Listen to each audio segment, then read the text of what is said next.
Shalom. Shalom. Shalom. Ya, saya menyapa semua yang ada, baik yang di Amerika maupun yang di Indonesia, di berbagai kota, dan dimanapun saudara berada yang menyaksikan juga lewat Facebook. Sekali lagi, shalom semuanya. Saya mengajak untuk kita memperhatikan, melihat firman Tuhan yang diambil dari surat Ibrani 12 ayatnya yang kedua. Saya akan bacakan kepada saudara sekalian yang berbunyi sebagai berikut. Marilah kita melakukan dengan mata yang tertuju kepada Yesus, yang memimpin kita dalam iman dan yang membawa iman kita itu kepada kesempurnaan, yang dengan mengabaikan kehinaan, tekun memikul salib, ganti sukacita yang disediakan bagi Dia yang sekarang duduk di sebelah kanan takhta Allah. Lewat pembacaan ini kita sama-sama melihat bahwa panggilan orang percaya itu sesungguhnya tidak tertuju, tidak terfokus kepada hal-hal yang bersifat sementara atau yang lahiriah. Sebab kemana arah hidup kita dibangun akan ikut menentukan masa depan kita. Apakah kemudian berfokus atau terfokus hanya pada perkara yang sebatas lahiriah saja, atau lebih terfokus kepada hal-hal yang bersifat rohani. Tergantung kepada arah mata kita memandang. Nah, dalam bacaan kita dikatakan marilah kita. Jadi kita ini tidak sekedar ajakan himbauan. Kita sebagai orang percaya sesungguhnya diarahkan untuk mata kita itu tertuju kepada yang memanggil kita, yaitu Yesus Kristus. Sebab bila mana kita menjadi pengikut Kristus Yesus, hanya sebatas untuk mendapatkan, mengalami, menerima berkat yang hanya secara jasmania, maka mata kita tidak akan tertuju kepada Yesus Kristus sebagai Tuhan, melainkan hanya tertuju kepada berkat yang bersifat lahiriah, yang memang saya yakin sangat-sangat mampu, sangat-sangat sanggup untuk diberikan oleh Yesus bagi kita. Namun kita perlu untuk menyadari sesadar-sadarnya bahwa panggilan untuk menjadi orang percaya kepada Tuhan Yesus Kristus sangat tidak berkaitan dengan perkara lahiriah. Sangat tidak berkaitan dengan perkara yang duniawi. Melainkan perkara yang rohani. Perkara-perkara yang surgawi. Saya mengajak coba kita melihat firman Tuhan yang menyatakan hal bahwa inilah panggilan sesungguhnya untuk kita menjadi percaya kepada Yesus Kristus sebagai Tuhan. Perhatikan Roma pasal 8 ayatnya yang ke-29. Semua orang yang dipilihnya dari semula, mereka juga ditentukannya dari semula. Perhatikan baik ini. Untuk menjadi serupa dengan gambaran anaknya. Supaya ia, anaknya itu, menjadi yang sulung di antara banyak saudara. Saudara dan saya disebut semua orang yang telah masuk dalam program pilihan, bahkan ditetapkan, ditentukan sejak semula. Bukan untuk sekedar meraih apa yang menyenangkan daging. Namun dikatakan agar kita itu menjadi serupa, agar kembali yang hakikat kita itu dipulihkan, dikembalikan. Ketika manusia diciptakan, itu manusia itu memiliki berkat besar. Yaitu pertama itu kekudusan. Ada 3 berkat besar. Pertama kekudusan. Kedua itu kesehatan. Dan ketiga kebahagiaan. Ketika hakikat itu hilang yang namanya kekudusan, maka manusia tidak lagi sehat. Hatinya, jiwanya, otaknya tidak lagi sehat. Dengan demikian, kalau otaknya, hatinya, perasaan, pikiran sudah tidak sehat, makanya jangan berharap kita akan bahagia.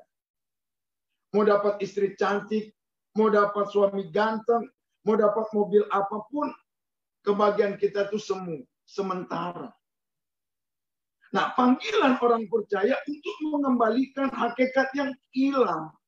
Tapi kalau kita cuma tertuju kepada yang sementara, semua itu akan sirna. Karena ditemukan sangat disayangkan. Kenapa demikian?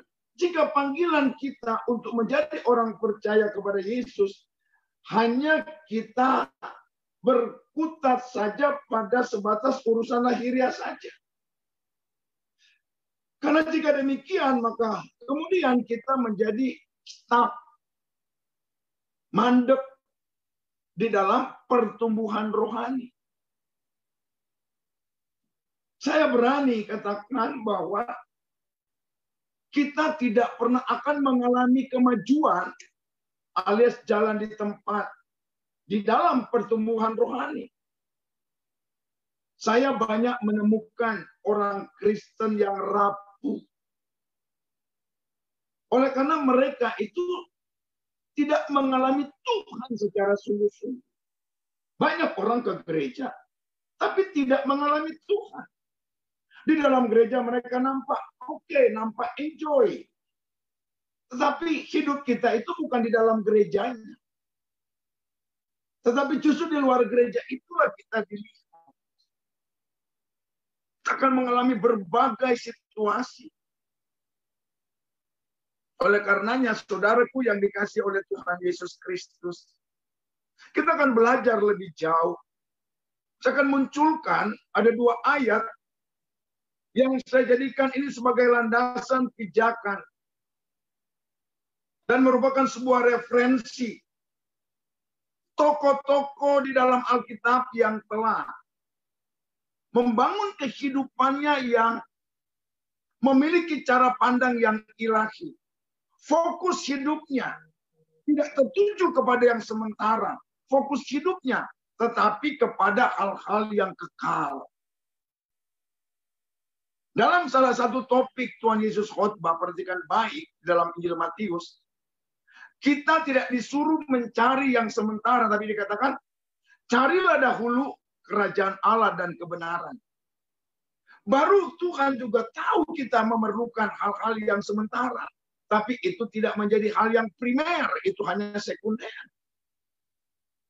Tapi banyak orang percaya justru dibalik. Ke gereja apa? Cari berkat. Kalau kita bicara berkat, konotasinya sangat dangkal. Nah, olehnya perhatikan Filipi pasal 3 yang saya maksudkan. Ada 2 tokoh yang saya akan munculkan. Tokoh-tokoh ini hebat yang kita perhatikan melalui firman Tuhan. Filipi pasal 3 ayat 7 dan 8. Firman Tuhan berbunyi sebagai berikut.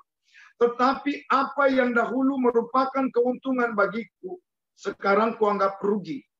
Alasannya rugi karena Kristus.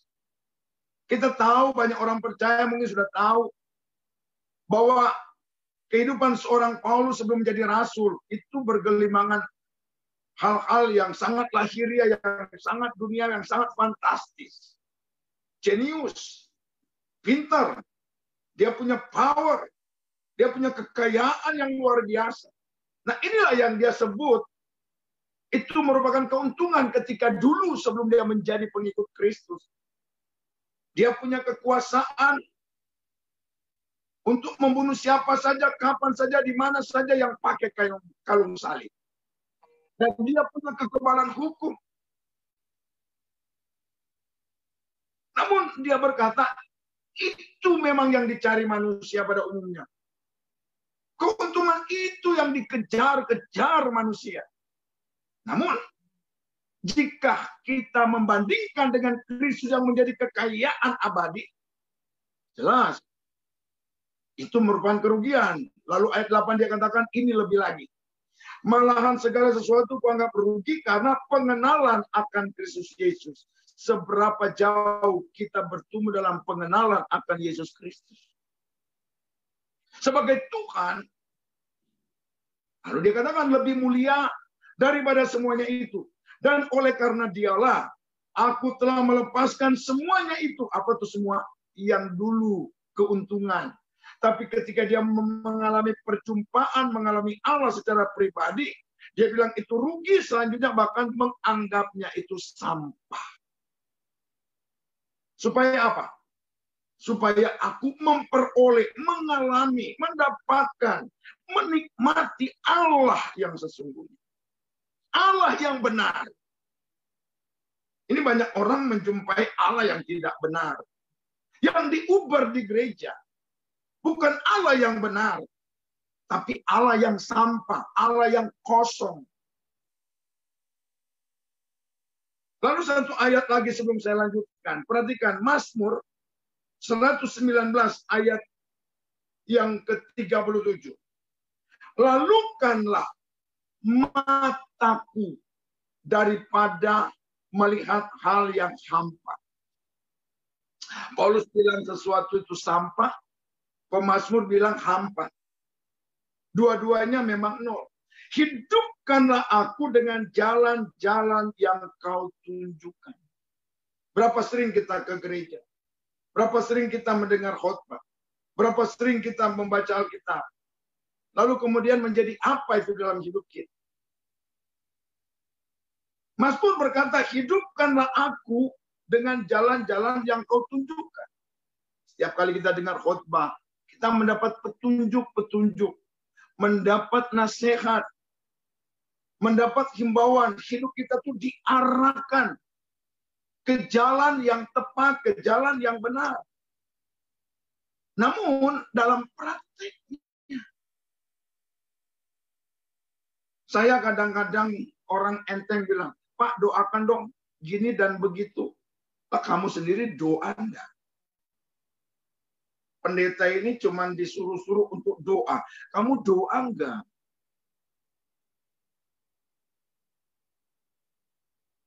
Nah Bapak Ibu Saudara, baik Rasul Paulus maupun pemazmur punya kesamaan pandang. Pandangan mereka tertuju kepada yang ilahi. Seolah-olah mau menyatakan kepada kita bahwa apa saja yang di luar Kristus Yesus pada dasarnya itu hampa, kosong artinya. Pada dasar itu sampah. Yang namanya sampah itu tempatnya itu bukan di etalase. Di tempat yang kotor. Kenapa kita terjebak untuk mencari yang kosong, yang hampa? Kenapa kita lebih mau untuk terjebak kepada hal-hal yang hampa? Karena kalau perhatikan, Kolose 2 ayat 8, di sana ada sebuah himbauan, sebuah nasihat. Agar kita membangun hidup jangan tertawan kepada hal-hal yang kosong dan palsu. Sebab apa saja yang ada di luar Kristus pada hakikatnya hanya membawa kita kepada satu kekosongan yang besar dan kepalsuan yang nyata. Nah, dalam kita membangun sebagai orang yang telah dipanggil, dipilih, bahkan ditetapkan, janganlah kita memfokuskan pandangan mata kita, arah kita kepada yang hampa dan sampah. Mazmur bilang hampa, Paulus bilang sampah. Saudaraku yang kekasih dalam Kristus Yesus, saya tidak menampik bahwa dalam kesementaraan kita hidup di dalam dunia ini, kita sangat memerlukan pakaian, tempat tinggal, makanan. Saya tidak menampik itu. Saya setuju, jangankan 100%. Jutaan persen saya setuju. Tapi ingat, itu hanya dalam hidup sementara. Dan Tuhan pun tidak menampikkan hal itu. Malahan Tuhan menyediakan apa yang menjadi kebutuhan, keperluan kita dalam hidup di planet bumi ini yang sementara ini Tuhan tahu. Maka kemudian dia katakan di dalam surat Filipi pasal 4, Allahku akan memenuhi segala keperluan dan kebutuhanmu menurut kekayaan Kristus. Yang penting di sini itu adalah Kristus yang kaya raya itu. Dia harus menjadi fokus kita. Mata kita harus tertuju, terfokus, terarah. Ya sebagaimana ayat bacaan, sebagaimana pujian menyambut firman. Kita ini bohong semua kadang-kadang. Katanya mataku tertuju padamu. Segenap hidupku kuserahkan padamu yang benar. Ya. Kadang-kadang kita ini dalam ekspresi menyanyikan pujian itu nampak sungguh-sungguh serius. Tapi malaikat di sorga bisik-bisik. Ini orang udah bohong sungguh-sungguh pula. Dari mana saya tahu? Coba saudara nyanyi, mataku tertuju padamu. Atau coba saudara nyanyi, aku mengasihi Engkau Yesus dengan segenap hatiku. Benar nggak? Coba sambil dengar saya mikir. Apalagi sambil mengepalkan tinjunya, meneteskan air mata, dia angkat refnya. Kurenungkan firman-Mu, itu ketahuan bohongnya. Siang dan malam, boro-boro dia renungkan, pulang ibadahnya udah berantem. Ku pegang perintah-Mu, perintahnya siapa? Dan kulakukan parah itu. Coba, ada gitu. Ku renungkan firman-Mu siang dan malam, ku pegang perintah-Mu dan kulakukan. Itu malaikat geleng-geleng kepala, cici, kok, pendeta. Lu udah bohong sungguh-sungguh. Ya dari ekspresi kita kan sungguh-sungguh, tapi sedang berbohong. Nah saudaraku, agar kita bisa lebih menangkap maksud saya memiliki cara pandang yang ilahi, saya ini mau memberikan ilustrasi ada dua jenis binatang. Saudara, itu seperti binatang yang mana? Itu kedua binatang itu beterbangan. Apakah saudara itu memiliki mata seperti binatang yang bernama lalat? Atau saudara dan saya, jangan cuma saudara lah, dan saya memiliki mata seperti binatang yang bernama lebah. Apa yang saya maksudkan dengan mata seperti lalat dan mata seperti lebah? Kalau mata yang seperti lebah, sekalipun dia ada di tempat sampah, di tempat kotoran, tapi matanya selalu dia arahkan kemana. Demikian juga lalat. Sekalipun dia berada di tengah-tengah bunga yang harum, tapi matanya tidak tertuju kepada bunga yang harum. Tapi matanya tertuju kepada sampah. Berapa banyak orang Kristen di gereja nyanyi matanya tertuju kepada sampah. Makanya hidupnya tidak memunculkan bau yang harum. Seperti orang-orang di Antioquia.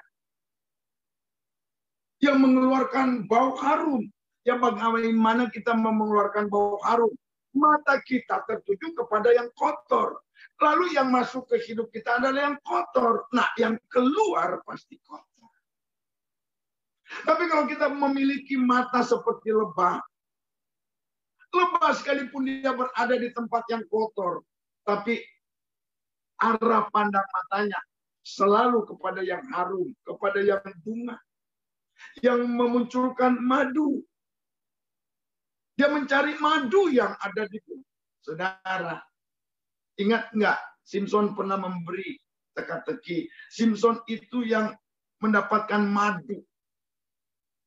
Ada lagu bilang seperti air madu. Dari batu karang, dari Kristus sebagai batu karang. Dicicip. Simpson bilang dalam teka-teki.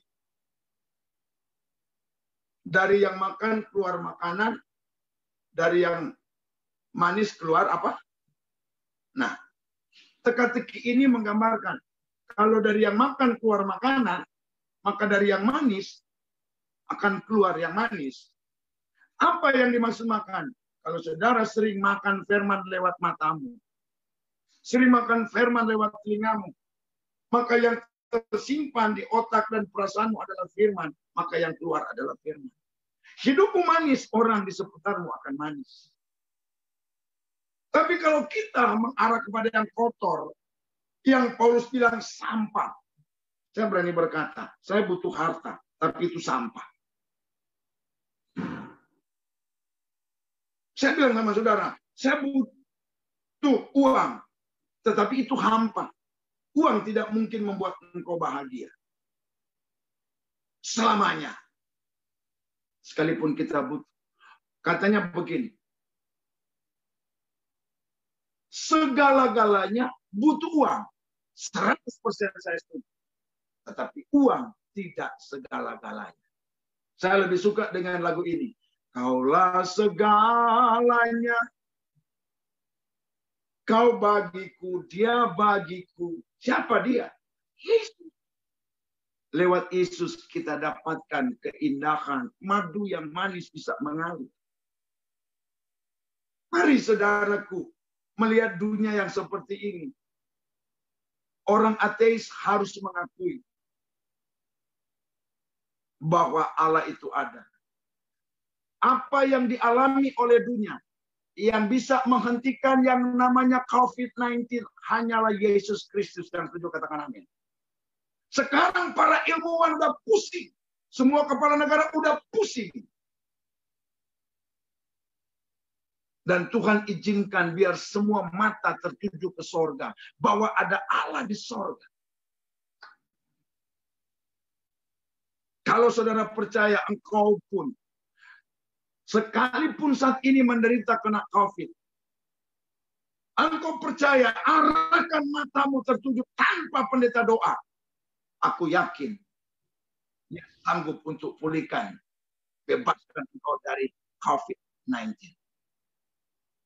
Arahkan matamu untuk tertuju kepada Kristus sebagai batu karang yang teguh, batu karang yang kokoh, batu karang yang tak tergoyahkan. Seperti air madu dari batu karang. Mari kita mau mencicip. Inilah saatnya untuk kita kembali kepada panggilan. Maksudnya kembali kepada tujuan pokok panggilan kita menjadi orang percaya, menjadi pengikut Kristus, yaitu mari kita arahkan agar pertumbuhan kita, iman kita itu dipimpin dari hari ke hari. Untuk apa? Makin ke arah kesempurnaan. Agar apa? Filipi 2 ayat 5 digenapi. Dalam kamu membangun hidupmu bersama, biarlah kita memiliki cara pandang ilahi, yaitu memiliki pikiran Kristus, perasaan Kristus, pada kita. Paulus pernah bilang pada jemaat di Korintus, kami punya pikiran ilahi. Kenapa? Karena dia menganggap yang lain sampah. Dia butuh itu, tetapi itu tidak lebih dari sampah. Sehingga dia tidak fokus ke situ. Terlalu banyak orang percaya pengikut Kristus, tapi mata mereka seperti mata lalat. Bahkan terlalu banyak pendeta, matanya mata lalat. Yang diuber sampah terus. Bukan mata yang seperti lebah. Yang dilihat apa? Bunga yang mengeluarkan apa? Madu. Yang dilihat apa? Firman. Dalam keadaan begini, saudara, kita banyak waktu di rumah. Terus ngapain di rumah? Harusnya selama COVID kita sudah selesai baca firman dari Kejadian sampai Wahyu. Tapi apa yang sudah lakukan di rumah? Kerja nggak bisa. Saudara, kalau ada yang khawatir, yang paling khawatir modelnya adalah pendeta. Saya suka berkata begini, kalau hidup udah susah, pendeta mati duluan. Coba ibadah nggak bisa, maaf kata, sorry to say. Pendeta butuh duit nggak? Sementara nggak ada ibadah, kolektor nggak jalan. Perpuluhan nggak jalan, semua nggak jalan. Tiba-tiba jemaat jadi pelit semua, karena udah susah kan? Jadi yang mati duluan pendeta. Tetapi apakah demikian pendeta mati duluan? Enggak. Pendeta yang matinya belakangan. Kenapa? Karena jemaat itu harus mati duluan untuk dikuburi sama pendeta. Baru pendeta yang terakhir. Mereka dipelihara Tuhan. Sepanjang pendeta itu mengarahkan matanya tertuju kepada Tuhan. Orang Kristen yang memiliki mata lalat akan selalu memandang yang jijik, yang kotor, termasuk pendeta pun. Dinilainya kotor, jijik. Nah itu. Jadi ini hiburan bagi pendeta. Biar tahu. Banyak jemaat itu matanya lalat. Kalau dia mulai nggak suka sama pendeta, itu matanya lalat. Memiliki cara mata seperti lalat. Semua kotor kecuali dia. Yang paling bersih. Tapi orang Kristen yang memiliki mata lebah akan selalu punya cara pandang yang baik terhadap sesamanya. Suami yang punya mata lebah akan selalu melihat istrinya itu adalah apa? Seperti bunga.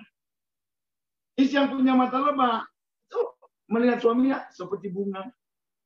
Bunga anggrek, bunga mawar.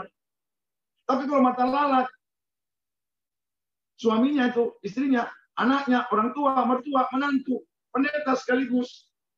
Itu tidak lebih daripada sampah. Mereka tidak akan menghormati. Artinya apa? Mata lalat itu semua yang kotor, yang jijik, yang negatif. Itu yang ada di hati. Itu yang ada di pikirannya. Semua yang jelek, semua yang buruk, pokoknya semua yang begitu. Nah ini yang perlu kita buang. Kacamata ini yang perlu kita buang. Lalu kita ganti dengan kacamata yang baru. Tempelkanlah ayat yang Paulus berkata. Aku ini tidak seperti dulu. Karena Alkitab katakan, siapa yang ada di dalam Kristus, ia adalah ciptaan baru. Yang lama sudah berlalu, cara pandang lama sudah berlalu, muncul cara pandang yang baru. Hidupku bukannya aku lagi, tetapi, nah ini penting, Kristus yang hidup di dalam hidupku.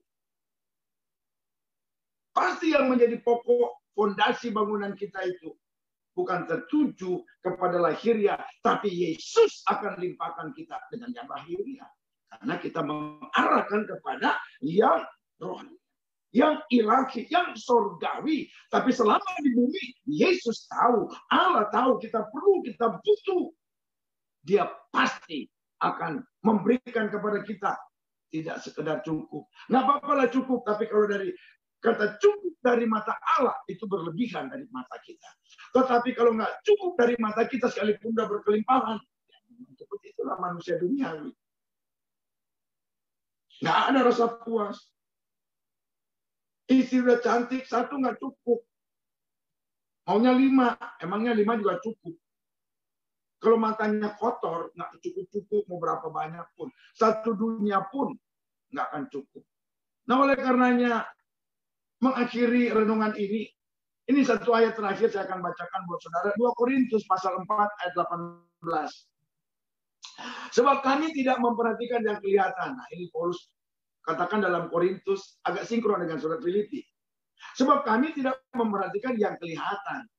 Fokusnya, arahnya, tidak semata-mata yang nampak. Ini kalau lihat ini corona ini, stres, depresi.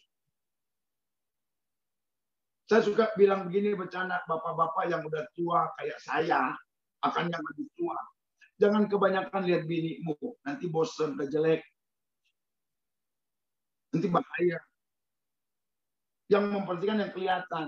Begitu juga istri, jangan lihatin si bapak yang udah loyo, namanya udah tua. Beda dengan waktu kita masa pacaran. Masih umur 20-an tahun, usia 30 tahun. Ya kalau saya kan sudah tidak ada lagi yang saya pandang. Justru yang bahaya saya di luar. Terlalu banyak pemandangan di luar. Karena katanya Pak Noldi sekarang kayak duren. Ya, duda keren. I am free. Bebas melihat. Saudara, kalau saya terbawa ke sana itu bahaya. Kami tidak memperhatikan yang kelihatan, melainkan yang tak kelihatan. Karena yang kelihatan adalah sementara, perhatikan itu. Sedangkan yang tidak kelihatan itu kekal. Mari kita memfokus kepada yang kekal.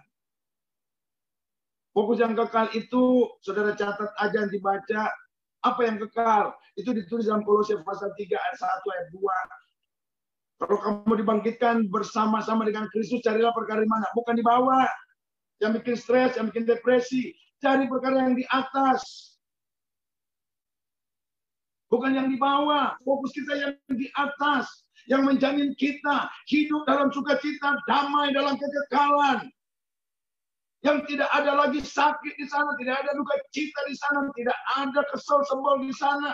Yang ada adalah kesenangan. Perubahan hidup seseorang tidak terlepas dari seseorang tersebut harus berani merubah cara pandang yang lahiriah dan menggantikannya dengan yang rohani. Merubah cara pandang dari cara pandang yang manusiawi kepada cara pandang yang ilahi. Dari cara pandang yang duniawi kepada yang surgawi. Kalau enggak, kita tidak pernah menjadi orang Kristen yang mengalami kemajuan. Gitu-gitu aja. Dari dulu masalah itu aja. Nggak suka sama ini, nggak suka sama itu. Karena cara pandangnya, kacamatanya tetap seperti itu. Dia mau kemana pun, mau ketemu siapa, akan sama orang itu. Tidak pernah akan berubah. Padahal kita harus berubah. Yesus tidak boleh berubah. Tapi kita harus berubah. Yang setuju katakan amin. Perubahan itu diawali dengan apa? Cara pandang. Ketika cara pandang itu menjadi yang ilahi, tidak yang sampah, tidak yang hampa, maka dapat dijamin kita menjadi pribadi yang akan menyenangkan hati Bapa Surga. Kiranya renungan firman Tuhan ini boleh memberikan kita manfaat dan faedah, serta menjadi bekal untuk kita menjalani hidup dalam komitmen mau merubah cara pandang kita dari yang lahiriah kepada yang rohani, dari yang duniawi kepada yang surgawi, daripada yang manusia kepada yang ilahi. Tuhan Yesus memberkati kita sekalian. Saya kembalikan kepada Pastor Benny yang ada di Philadelphia untuk melanjutkan Pak Noldi, buatkan oleh Pak Noldi. Pak, kita akan ada diskusi beberapa menit sebelum kita mengakhiri. Nanti kalau ada jemaat yang ingin bertanya, tolong angkat tangan dan Pak Noldi akan menjawab. Tapi biasanya saya akan memulai bertanya dulu. Pak Noldi, waktu saya Kristen dulu, banyak orang berkata orang Kristen itu harus diberkati. Kalau orang Kristen miskin itu berarti ada something wrong, ada sesuatu yang salah. Padahal kalau kita melihat hamba-hamba Tuhan yang di pedalaman, di desa-desa, mereka juga nggak kaya. tapi mereka setia melayani dan mengasihi Tuhan. Jadi apakah orang Kristen itu harus kaya, Pak? Orang Kristen itu harus diberkati atau sama dengan kaya? Dan kalau orang Kristen tidak kaya atau tidak diberkati, apakah berarti salah atau keliru?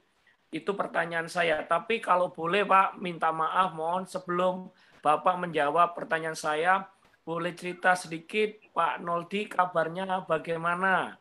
Kabar sesungguhnya bagaimana? Kami sangat kehilangan Bu Esther di sini.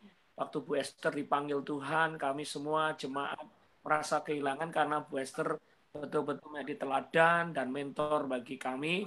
Nah, oleh sebab itu mungkin banyak jemaat di sana bertanya-tanya, Pak Noldi kabarnya gimana? Kayaknya tambah keren sih. Kayaknya tiap hari lihat Pak Noldi main golf dan khotbah semangat. Tapi pasti teman-teman ingin tanya kabarnya gimana Pak Noldi setelah melayani Tuhan sendiri. Dan kita percaya Bu Esther sudah indah bersama Tuhan di surga. Terima kasih Pak Noldi. Sorry pertanyaannya. Baik, pertanyaan yang agak pribadi itu saya jawab duluan. Saya baik-baik saja. Dan memang 1 tahun terakhir saya terkonsentrasi kepada Ibu Esther. Sehingga kayaknya saya pernah mengalami stres berat.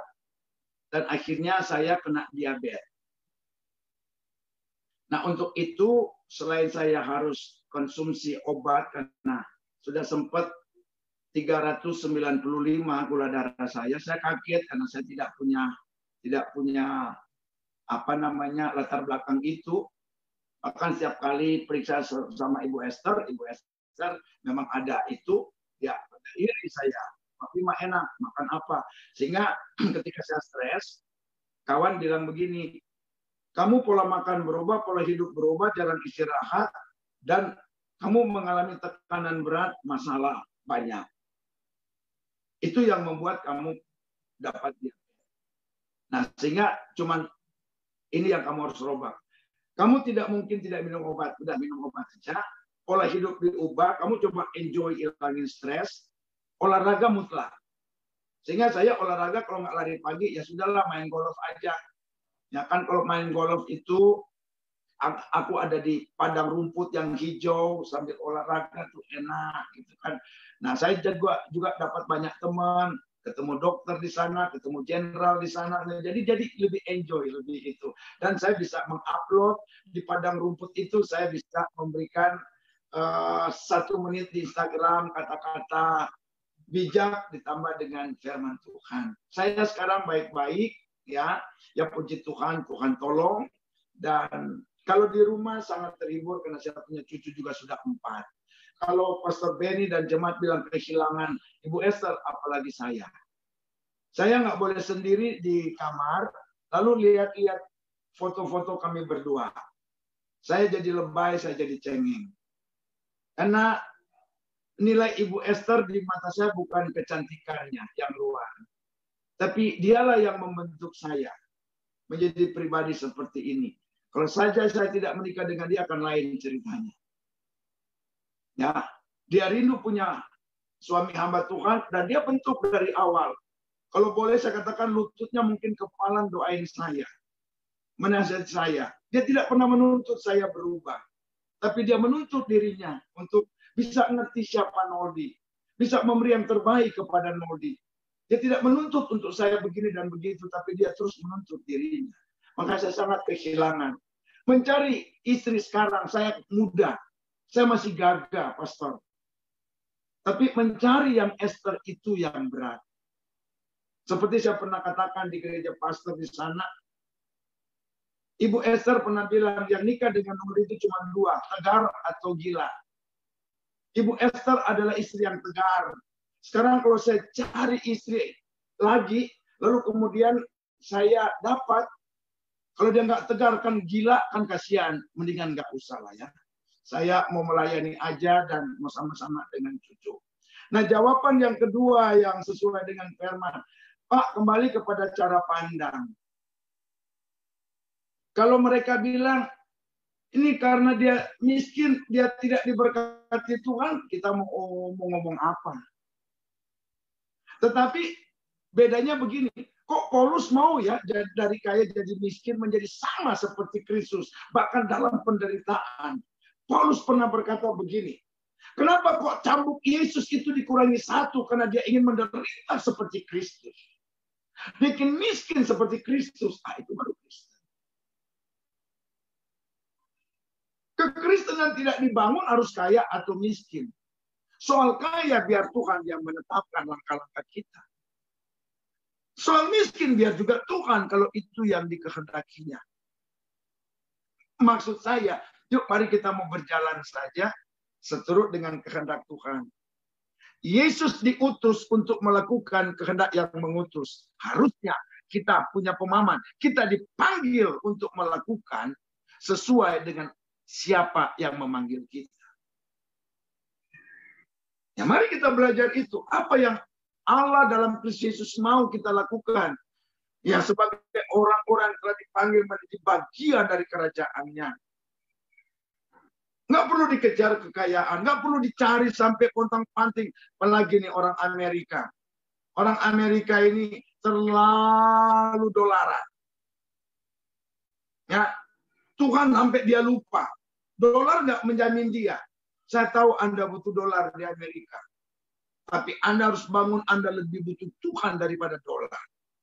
Anda dapat dolar banyak, Anda kehilangan Tuhan. Tapi kalau Anda selalu dapatkan Tuhan, dolar ngikut itu terus. Jadi jangan terintimidasi dengan kalimat, kalau you miskin, you nggak diberkati Tuhan.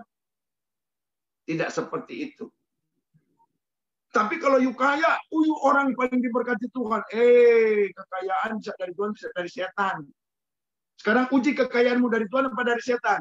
Kalau kekayaan itu membuat Anda terpacu, termotivasi, terdorong makin sungguh-sungguh, saya bilang itu dari Tuhan. Tetapi engkau banyak duit, tapi hidupmu ngaco, mungkin saja dari setan. Karena hidupmu makin ngaco. Coba, dari nggak ada duit, Anda setia. Istri satu. Begitu jadi kaya, istri lebih dari satu. Itu pasti dari setan. Itu kata saya, itu pandangan saya. Pendapat saya, kita boleh berbeda pandangan. Jadi saya tidak mau peduli dengan kata orang, oh miskin, kamu nggak diberkati. Itu kata dia. Yang penting, apakah saya punya hati dekat dengan Tuhan? Apakah saya membangun hidup itu terus kepada Tuhan? Saya suka kekayaan, semua mau. Abraham kaya, Ishak kaya, tapi ingat, mereka kaya bukan karena fokus pada kekayaan. Coba perhatikan latar belakang mereka, autobiografi, karena kedekatan mereka dengan Tuhan. Lalu Tuhan memberkati, mereka layak diberkati.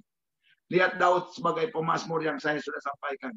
Dia tidak fokus pada kekayaan, tapi Tuhan buat dia jadi kaya. Lihat Ayub, diambil kekayaannya, tapi dia tetap kokoh.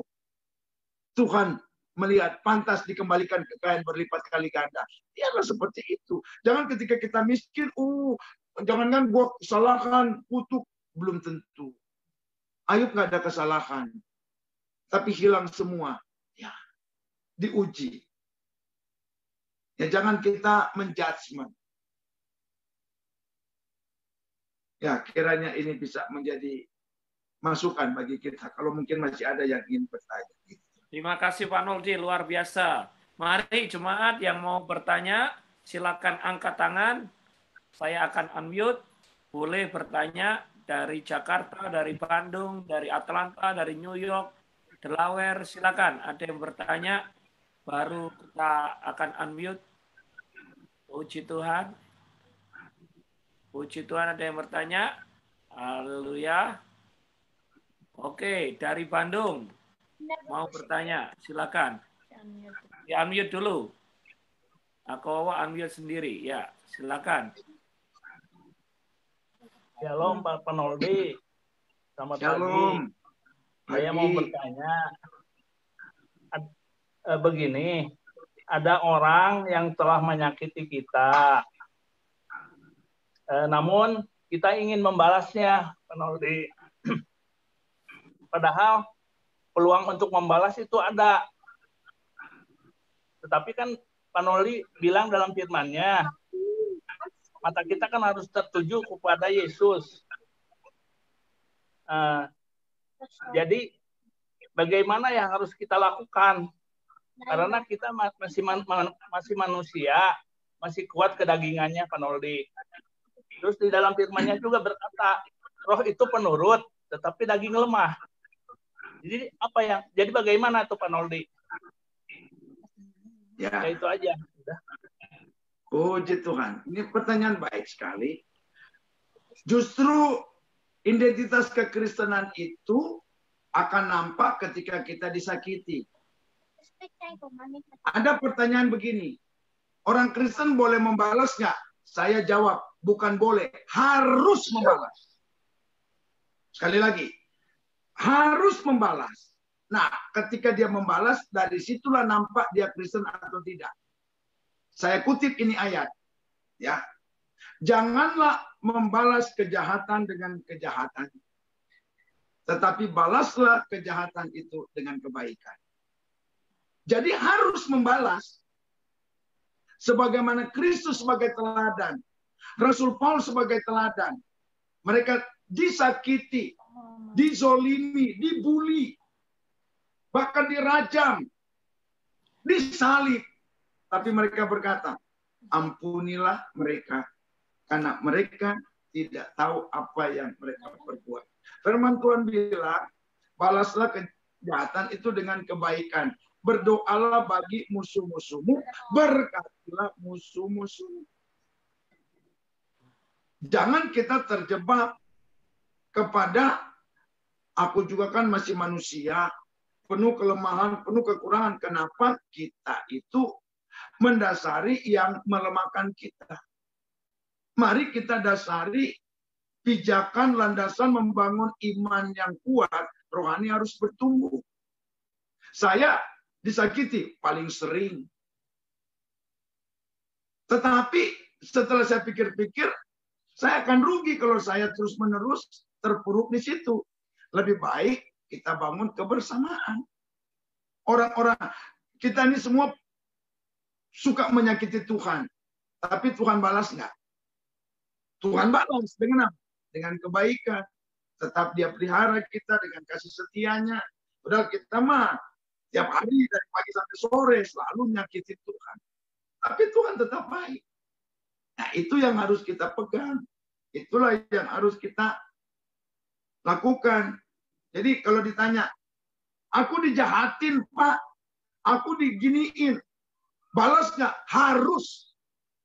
Tapi bukan membalas kejahatan dengan kejahatan. Tapi balaslah kejahatan dengan... Kalau kita terus berbuat baik, lama-lama dia jengah. Dia akan berbalik berbuat baik kepada kita. Tapi kalau kita berbuat jahat, orang bilang apa? Lailah, nggak usah lu ke gereja dah, percuma. Apain lu ke gereja? Nggak ada bedanya. Orang akan bilang apa? What is the difference? Ya harusnya beda. Orang Kristen yang sungguh-sungguh sama orang Kristen yang belum sungguh-sungguh, kurang sungguh-sungguh, bahkan tidak sungguh-sungguh. Harus beda. Nah, kita ini orang Kristen yang mana? Yang sungguh-sungguh, belum sungguh-sungguh, kurang sungguh-sungguh, atau memang nggak sungguh-sungguh. Sebagian besar yang ke gereja, sebagian kecil aja ya yang Kristen sungguh-sungguh. Yang lain terbagi, belum sungguh-sungguh, kurang sungguh-sungguh, bahkan ada yang memang tidak sungguh-sungguh. Orang pendeta khotbah dia tidur. Coba itu, padahal udah nyanyi girang-girang, lompat-lompat, sukacita. Bahkan penyembahan bahasa roh, pendeta khotbah dia tidur, lalu dibangunin. Dia enak, dia tidur dalam roh katanya. Memang enak tidur di gereja. Ya dinabobokan sama Roh Kudus katanya gitu. Ya jadi yang di Bandung tetaplah berbuat baik. Ya seperti surat Galatia bilang jangan jemu-jemu berbuat baik. Sebab sudah tiba waktunya kamu akan menuai jika tidak menjadi lemah. Nah nggak menuai karena jadi lemah. Kurang ajar nih orang. Dikasih hati mau jantung. Udah 3 kali loh. Kita mengampuni berapa kali? Bukan 3 kali. Bukan 7 kali. Tapi berapa? 70 kali 7 kali. Berapa tahun? 1 hari. Berarti mengampuni seperti Allah mengampuni tanpa batas. Nah ini yang benar. Mau ikut boleh, nggak mau ikut nggak apa-apa. Ya kan pendeta harus kasih tahu yang benar. Nah, tapi saya berdoa dah untuk Chihuahua sama suami terus berbuat baik. Apalah nilai kita di mata Tuhan cuma berbuat baik kepada yang berbuat baik. Berbuat baik sama Pak Noldi yang pendeta kalau ke Bandung ditraktirin. Nilainya kecil. Tapi kalau kita berbuat baik, kita ajak makan, mereka menyakiti kita. Nilainya besar di mata Tuhan. Haleluya. Baik, yang diberkati semua angkat jempolnya. Haleluya. Saudara, waktu adalah time. Hampir selesai. Satu lagi pertanyaan. Silakan Cilime yang mau bertanya. Ya, Shalom Pak Noldi. Saya mau tanya tentang pendapatnya Pak Noldi. Sejak COVID-19 ini kan banyak gereja-gereja yang mulai online. Dan mereka banyak yang membagikan firman melalui online juga. Cuman beberapa ada gereja yang cukup besar membicarakan tentang keuangan mereka di saat mereka khotbah gitu. Dan beberapa mereka yang menurut saya itu cukup punya gereja yang besar, tapi cara penyampaian mereka tentang dana gereja itu menurut saya kok nggak etis ya. Karena menurut saya itu kan gereja itu kan dibangun karena kehendak Tuhan dan seizin Tuhan. Jadi katakanlah berkat gereja tuh untuk dari Tuhan gitu kan. Tapi kok kenapa mereka tuh suka menyinggung-nyinggung kalau nggak ada jemaat yang datang. Mereka bingung dengan gimana cara membayar gereja, gimana membayar bil-bilnya gereja segala macam kayak gitu kan. Terus dengan alasan kalau jemaatnya nggak datang mereka akan mengalami pengurangan dana yang sangat besar dan kemungkinan kalau gereja mereka bakalan ditutup gitu segala macam. Kalau kok menurut saya kurang sinkron ya kalau hal kayak gitu ya Pak Noldi. Gimana terus jadinya gimana kita menyikapi kalau seandainya kata kita dengar gereja atau pendeta yang yang membicarakan secara umum tentang dana pribadi mereka gitu. Ya, oke. Yang pertama jawaban saya itu dapurnya orang, saya nggak boleh masuk ke sana. Karena masing-masing punya dapur ya. Kalau dibilang nggak etis, itu kan pendapat kita. Memang. Tapi mereka punya cara pandang juga sendiri. Nah, lalu sekarang baru kita tidak pernah terpikir. Di sini saya pribadi bersyukur cuma punya gereja kecil. Jadi nggak terlalu stres. Sebab kita nggak pernah terpikir akan ada masalah seperti ini kan. Makanya membangun gereja itu jangan ngotot, jangan ngoyo, jangan jor-joran, jangan ambisi, tapi sesuai dengan visi. Nah setelah besar begini dan punya masalah besar, bingung nggak? Lalu akhirnya kita yang tadinya begitu heroik, berkat Tuhan, sekarang jadi pengemis. Jadi malu kita mendengar. Bingung. Lalu sekarang buktikan, seperti juga Pastor Benny tanya, ya bagaimana kalau miskin? Nah sekarang mereka kan gereja kaya dengan adanya begini. Kalau apalagi itu harus dikontrak. Itu tempat tidak dipakai, kontrak jalan terus harus dibayar. Itu udah risiko. Artinya begini, Anda berani dengan ambisi Anda, ya Anda tanggung risiko. Untuk dia menghimbau, ya itu haknya dia kepada jemaat. Cuman kan yang nggak enak mungkin terdengar kepada jemaat-jemaat yang lain karena udah sifatnya live streaming gitu kan. Banyak yang memang bukan jemaat yang mendengar. lalu menghimbau. Tapi itu hak mereka, enggak apa-apa lah. Ya cuma ya kalau dibilang etis nggak etis, ya kita bisa bilang nggak etis, tapi mereka bilang ya sah-sah saja. Ya toh. Nah, makanya sekarang banyak pendeta bingung. Ya. Justru ketika kita bingung, Tuhan bilang begini, ini ada aku.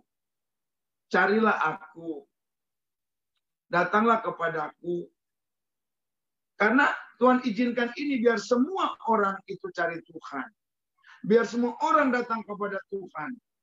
Makanya jangan pernah kehilangan kepercayaan, keyakinan akan Yesus Kristus, Allah yang concern, yang sudah berjanji menyertai, memberkati hidup kita dengan berbagai model kecukupan cara Allah. Bukan cara kita. Kita akan tetap bisa enjoy, bisa survive di tengah-tengah seperti ini. Ya, kalau saya gereja kecil aja sangat juga mengalami defisit, ya apalagi yang lebih besar. Nah, yang besar masalah pasti lebih besar. Kalau saya nggak terlalu besar, karena gereja saya bukan gereja yang besar.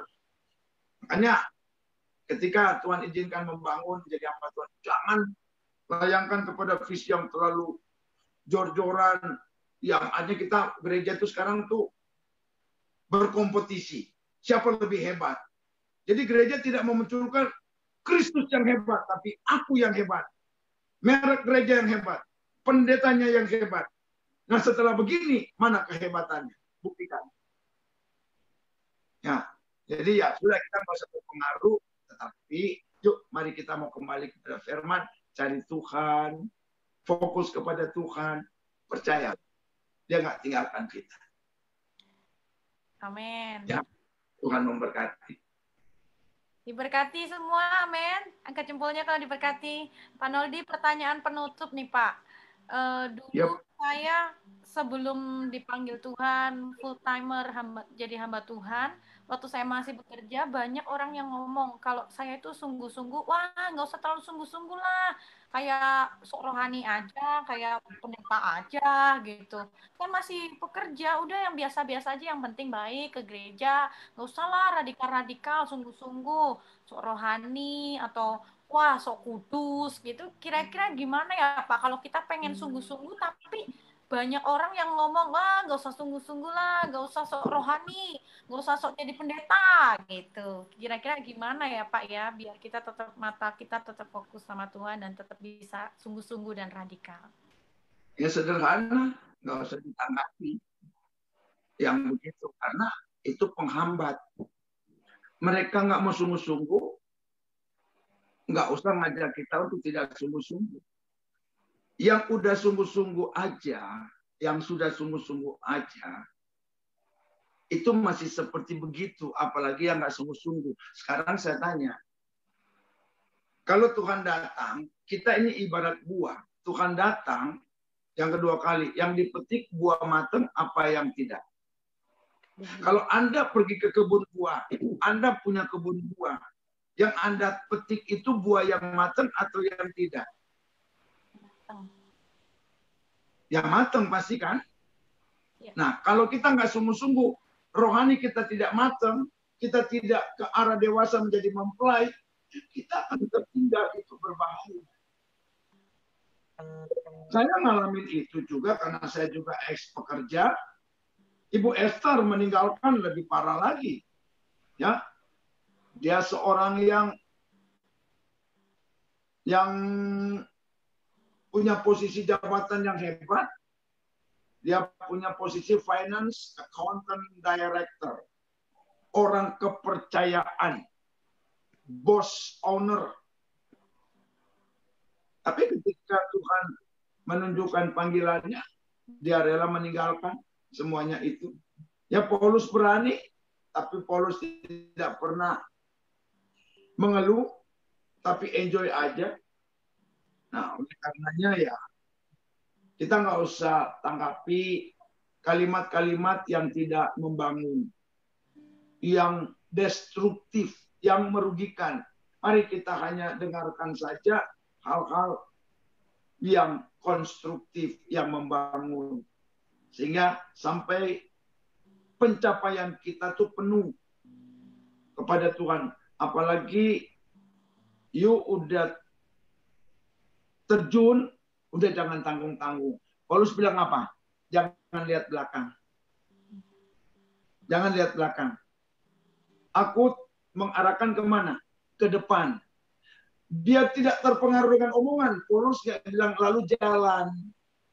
Bahkan jalan cepat nggak apa? Lari. Sebab hanya orang yang lari itu mikir nengok ke belakang. Bisa bahaya. Jadi fokusnya dia lari. Agar apa? Pencapaian itu makin cepat. Bukan lambat. Aku tidak mengarahkan pandanganku. Aku melupakan yang apa? Di belakang. Yang di belakang. Udah, nggak usah dipikirin yang udah di belakang, udah lalu, yang sudah berlalu. Tapi kita arahkan ke depan. Saya juga bisa melo. Mikirin kenapa kok Tuhan ambil Ibu Esther. Lihat ke belakang. Enggak. Harus lihat ke depan. Justru Anda sekarang sudah tidak lagi urus orang sakit. Ayo, lebih lagi untuk aku. Di tengah COVID ini, lebih lagi. Ya makanya, ya mungkin orang bilang, keren amat nih pendeta. Sampai infirmari 8 golok. Itu pasti ada dua pandangan. Negatif dan positif. Ya kita mendengar yang mana. Kalau cuma bilang keren. Kalau bilang, gaya amat. Ya orang tahu lu pendeta main golok. Salah lagi. Jadi di mana kita berpijak itu belum tentu semua punya pandangan yang sama dengan kita. Tetapi anjing menggonggong, kafilah jalan terus, katanya you must go on. Nggak usah lihat, nggak usah dengar kiri kanan ini, tapi mata kita Tuhan taruh di depan. Ingat, mata kita Tuhan taruh di depan, tapi kuping ada di samping kiri kanan. Hati-hati, mata kita Tuhan taruh di depan, artinya lihat kemana? Ya ke depan. Bahaya kalau kita nengok ke belakang, bahaya. Nabrak. Nah, suka nabrak karena nengok ke belakang terus. Ya. Nah, seperti itulah. Terima kasih Pak Noldi buat kebenaran firman yang disampaikan dan jawaban yang luar biasa. Saudara, Pak Noldi akan berdoa untuk kita. Sebelum Pak Noldi berdoa untuk kita, kita nyanyi ya, menyenangkanmu, menyenangkanmu. Kita senangkanmu, hanya itu. Hanya itu kerinduanku, menyenangkanmu, senangkan hatimu, hanya itu kerinduanku. Sekali lagi, sungguh-sungguh menyenangkanmu, senangkanmu, hanya itu kerinduanku, menyenangkanmu, senangkan hatimu, hanya itu kerinduanku, hanya itu kerinduanku, hanya itu kerinduanku.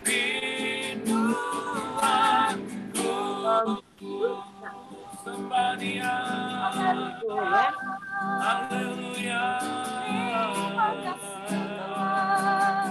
Terima kasih Tuhan. Mari kita semua angkat tangan kita dan berdoa bersama-sama, menyerahkan hidup kita ke tangan kuasanya Tuhan, dan biarlah kehendaknya yang terjadi.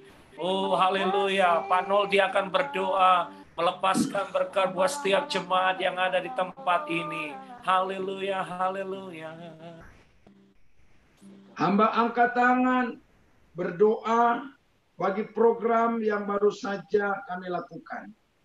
Kiranya setiap firman, jawaban dari setiap pertanyaan boleh mendorong kita semua untuk lebih lagi di dalam mencari Engkau. Kesungguhan kami akan tingkatkan bertalian dengan firman yang telah kami dengar. Meteraikan firman-Mu ya Tuhan, sehingga boleh menjadi berkat permanen di hidup kami. Mampukan, kuatkan kami untuk dapat kembali merenungkan setiap perkataan firman, serta dalam perjuangan kami mau memberlakukan di dalam hidup kami hari lepas hari. Hamba percaya Engkau izinkan kondisi situasi yang berat untuk membuktikan orang yang akan hidup sungguh-sungguh berharap kepadamu, mengandalkan Engkau, tidak pernah akan Engkau kecewakan. Berkat-Mu ada atas mereka. Jikalau ada keluarga atau yang mendengar siapapun yang sedang berada dalam tekanan masalah, aku berdoa kepada Tuhan Allah di dalam nama Yesus. Jawaban bagi setiap orang percaya. Kalau ada yang sakit, Tuhan sembuhkan. Ada yang susah, Tuhan menjadi sumber penghiburan. Ada yang lemah, Tuhan sumber kekuatan. Pasti akan memberi penghiburan, kekuatan, kesembuhan. Ada yang sedang kekurangan, diberkati dengan kecukupan di dalam nama Tuhan Yesus Kristus. Pakai Pastor Benny dan istri dengan gereja yang ada di Philadelphia. Biar menjadi alat berkat dengan cara melalui online streaming, lewat Zoom, lewat Facebook, semuanya Tuhan pakai seluruh media-media yang ada dengan cara Tuhan sehingga boleh menjadi berkat bagi kami. Diberkatilah semua yang telah hadir melalui Zoom, yang telah mendengarkan lewat yang Facebook dan lain sebagainya. Diberkati di dalam nama Tuhan Yesus Kristus. Terima kasih Bapa, kami akan kembali kepada dunia nyata untuk menjalani kehidupan kami. Satu hal yang kami percaya, Engkau tetap Tuhan yang tidak pernah berubah, yang berjanji, sekali-kali aku tidak akan meninggalkan, membiarkan Engkau, dan itu terjadi atas kami semua, dan atas orang percaya yang membangun kesungguhan kepada Engkau. Terima kasih Bapa di surga, terpujilah akan nama Engkau kekal selama-lamanya. Kami akan akhiri dan menutup ibadah ini di dalam nama Tuhan Yesus Kristus. Haleluya, yang diberkati Tuhan bersama katakan. Amin.